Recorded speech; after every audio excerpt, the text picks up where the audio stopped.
enjoys being seen as an equal to the US when, the reality is probably that Russia is much less of an economic powerhouse than it once was, and its military is clearly not as strong as it likes to think it is. Now, Donald Trump has said he could solve the war in Ukraine in a single day. Well, in less than 3 weeks, we'll find out if he can live up to that promise. Let's get a realistic assessment from the Times former Kyiv correspondent and foreign affairs specialist, Maxim Tucker. Good morning, Maxim. Morning. Do you think too much has been placed on Trump's previous comments about solving the war in a single day? Is that realistic at all? I mean, we have to take him at face value that is what he intends to do and he wants to do. It's not realistic, obviously. There is no indication that Putin has shifted his original war goal, which is to subjugate the whole of Ukraine and to see it not an effective sovereign state. Even the kind of latest overtures from the Trump team, suggestions that Ukraine could defer its NATO membership and, have European peacekeepers in the country in exchange for Russia being allowed to essentially keep the territory that it's gained so far. Putin used his end of the year address to kind of poo-poo those arguments and say, look, that's not going to happen. We're not going to accept that. So I think Trump has got a really difficult task ahead of him. I mean, it was a good election campaign promise, but whether he can actually live up to it remains to be seen. Has he backed himself into a corner almost by making such a big thing of, look, I'm the man who can deliver a ceasefire in Ukraine? Does that not mean that certainly from Putin's perspective, he knows that Trump will be keen for a deal, so Putin can hold out for more favourable terms for him? Has that not backed Trump into a corner? Yeah, and I think particularly Trump has backed himself into a corner by saying that he's going to put pressure on Ukraine to come to the peace table and putting the onus really on Ukraine to come to terms when really, we know that Putin is the invader, the aggressor, and he's the guy that needs to be stopped. So suggesting that, first he's going to withdraw or hold off supplying Ukraine with arms is only going to encourage Putin to be more aggressive and try and seek more territory. Now, it depends very much how Trump goes into these negotiations. If he starts with curtailing the supply of arms to Ukraine, then obviously that puts Putin in a very strong position and gives him no motivation whatsoever to come to the peace talks.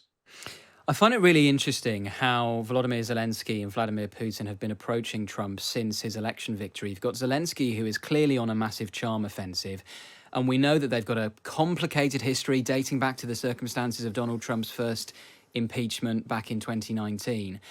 And yet, on the other hand, you've got Vladimir Putin. And bear in mind that the Kremlin on state TV around the time of the election broadcast footage of Melania Trump naked as a bit of a shot across the bows of Donald Trump, it would seem. Two very different approaches of dealing with the president-elect before he takes office. Yeah, I think, Russia will do what's in its interest. It prefers Donald Trump to Joe Biden and to Kamala Harris, and it thinks that it can deal with him, and it likes the kind of strongman style relationship. Putin enjoys that, and he enjoys being seen as an equal to the US when, the reality is probably that Russia is much less of an economic powerhouse than it once was, and its military is clearly not as strong as it likes to think it is. So, Russian media will play with Donald Trump in the way that it wants to. And if it sees Donald Trump as becoming a threat, then it will become more hostile. I think Putin himself will try and retain that kind of equal status peer negotiation relationship with Donald Trump. I think that's what he wants.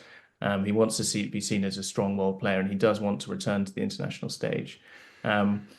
I mean, a lot, as ever, depends on the people around Trump as well. The pick of Keith Kellogg as somebody who will be leading the negotiations between Ukraine and Russia potentially.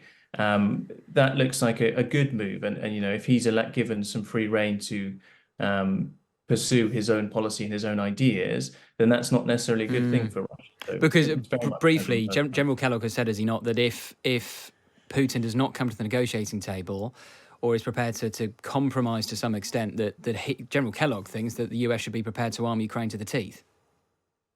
Right, yeah, and that was originally kind of the noises coming from the Donald Trump campaign team, is that if Russia is not going to come to the negotiating table, then there will be repercussions for Russia and there will be more arms to Ukraine. I think the problem is if they decide in the interim to hold off on supplying arms, like the Republicans did under the Joe Biden presidency, then, Putin can just play for time while taking as much territory as he can and trying to weaken Ukraine as much as he can. Maxim, thank you. That's the Times' Maxim Tucker there. It will be genuinely fascinating to see how Donald Trump approaches the war in Ukraine once he takes office, which of course is just a few weeks away now. Yeah, because there's been so much preamble, really, hasn't there? And what about the future president? Well, you can have any attitude toward him, because during his first iteration as president, he was dubbed as mostly a businessman, that he is not very well versed in politics. He can make a lot of mistakes. But from the outset, I can tell you that his behavior when there was an attempt on his life, I was impressed. He's a courageous person. And it's not just about the hand he raised and his call to fight for their common values and ideals. Of course, there was a rush of adrenaline, but a person shows their true color in these emergencies.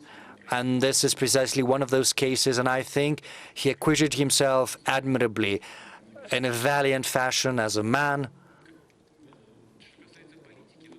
As far as politics is concerned, I don't know, during his first presidency, I don't know whether he's going to hear that, but I think I'm going to say that regardless. I think he was harassed by everyone on all sides, bullied. He was afraid of making a step to the left or to the right, saying the wrong thing. I don't know what's going to happen right now during his new presidency, because this is going to be his last presidency. Whatever he does, it's up to him to decide. But what he's been saying publicly up until now, I would be loath to comment on what was said during the electoral campaign, because, that was a deliberate thing to fight for votes. But regardless, what he said about his desire to rebuild relations with Russia, to facilitate an end to the Ukrainian crisis, I think this deserves attention at the very least. And I would like to take this opportunity to offer my congratulations on his election as President of the United States.